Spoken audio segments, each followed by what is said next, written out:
चलिए, तो अब हम लोग यहाँ पे देखने वाले हैं, तो ये रहा हम लोग के पास RTP May 2023। तो RTP May 2023 का हम लोग एक थ्योरी पार्ट का क्वेश्चन देखने वाले हैं जो एडवांस अकाउंटिंग का दे रखा है। कौन सा सब्जेक्ट है यहाँ पे, तो ये रहा अपने पास एडवांस अकाउंटिंग का।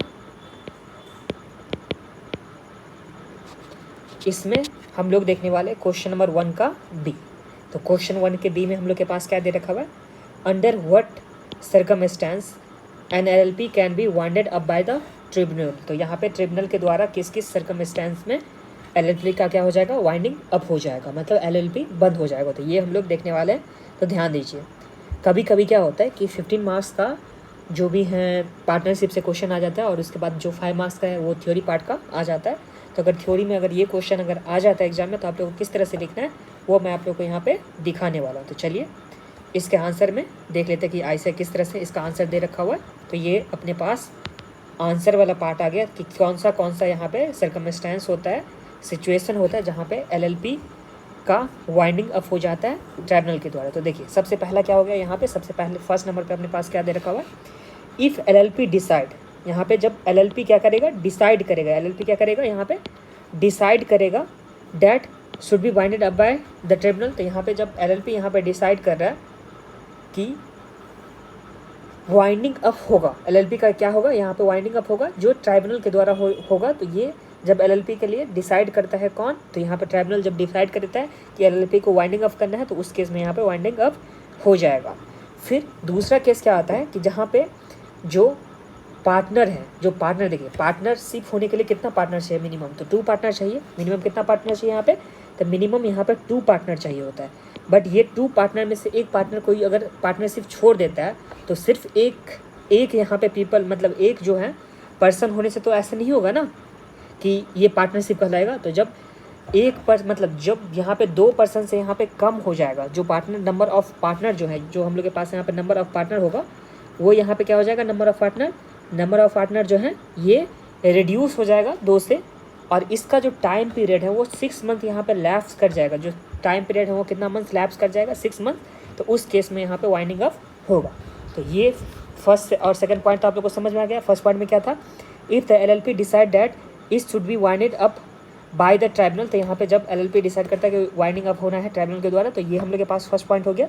दूसरा पॉइंट में क्या बोला कि जब नंबर ऑफ पार्टनर, जब हम लोग के पास क्या हो जाएगा कि नंबर ऑफ पार्टनर ये रिड्यूस हो जाएगा, मतलब रिड्यूस कितना हो जाएगा, रिड्यूस बिलो 2, मतलब 2 से अगर कम पार्टनर हो जाता है और ये 6 मंथ्स का टाइम पीरियड क्या हो जाता है, लैप्स हो जाता है, उस केस में यहाँ पे क्या हो जाएगा, LLP का वाइंडिंग अप हो जाएगा ट्राइब्यूनल के द्वारा। ठीक है, तो ये अपने पास 2 केस हो गया।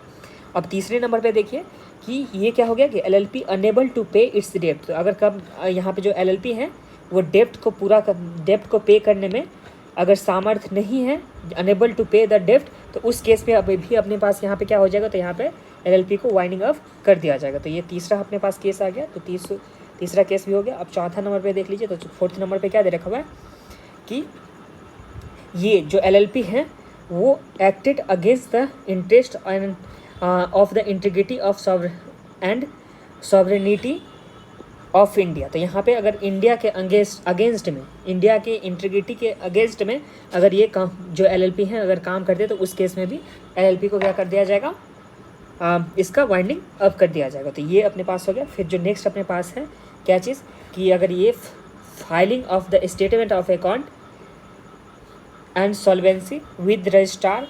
देखिए अगर ये डिफ़ॉल्ट करता है, किस चीज़ में डिफ़ॉल्ट करता है, सबसे पहले जो LLP है वो क्या चीज़ करता है, यहाँ पे डिफ़ॉल्ट करता है। अगर LLP फाइलिंग में स्टेटमेंट ऑफ अकाउंट को फाइल करने में रजिस्ट्रार के पास का डिफ़ॉल्ट करता है, और वो पीरियड यहाँ पे 5 कंजिक्यूटिव फाइनेंशियल ईयर अगर हो जाता है, तो उस केस में भी हम लोग क्या करेंगे यहाँ पे, तो उस केस में भी यहाँ पे जो LLP का हो वाइंडिंग अप हो जाएगा। ठीक है, तो ये हो गया।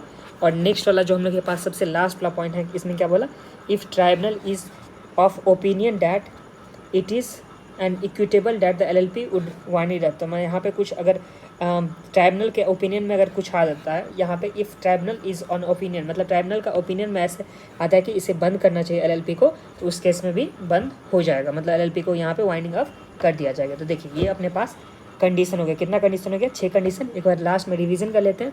तो सबसे पहला कंडीशन क्या हो जाएगा कि जब LLP खुद डिसाइड करेगा अगर वाइंडिंग अप करना चाहेगा, तो उस केस में भी यहाँ पे वाइंडिंग अप हो जाएगा, ठीक है। फर्स्ट नंबर पे अगर खुद डिसाइड करता है तो ये हो गया एलएलपी का वाइंडिंग अप कर दिया जाएगा। दूसरा में अगर इसका जो पार्टनर है अगर बिलो 2 हो जाता है और ये पीरियड 6 मंथ्स अगर लैप्स कर जाता है तो उस केस में भी यहाँ पे वाइंडिंग अप हो जाएगा। तीसरा केस क्या हो गया कि अनेबल टू पे द डेप्थ, अगर डेप्थ पे करने में एलएलपी जो असमर्थ रहता है तो उस केस में भी यहाँ पे क्या हो जाएगा एलएलपी का वाइंडिंग अप। और ये अगर एक्ट करता है against interest of the integrity and sovereignty of India, कि इंडिया के अगेंस्ट में अगर कुछ भी काम करता है एलएलपी तो उस केस में भी इसका वाइंडिंग अप हो जाएगा। ये डिफ़ॉल्ट करता है फिर क्या, filing of the statement of account के फाइल करने में यहाँ पे क्या करता है, डिफ़ॉल्ट करता है। और जिसका टाइम पीरियड कितना 5 साल क्या हो जाए, लैप्स हो जाए, मतलब 5 साल हो जाए।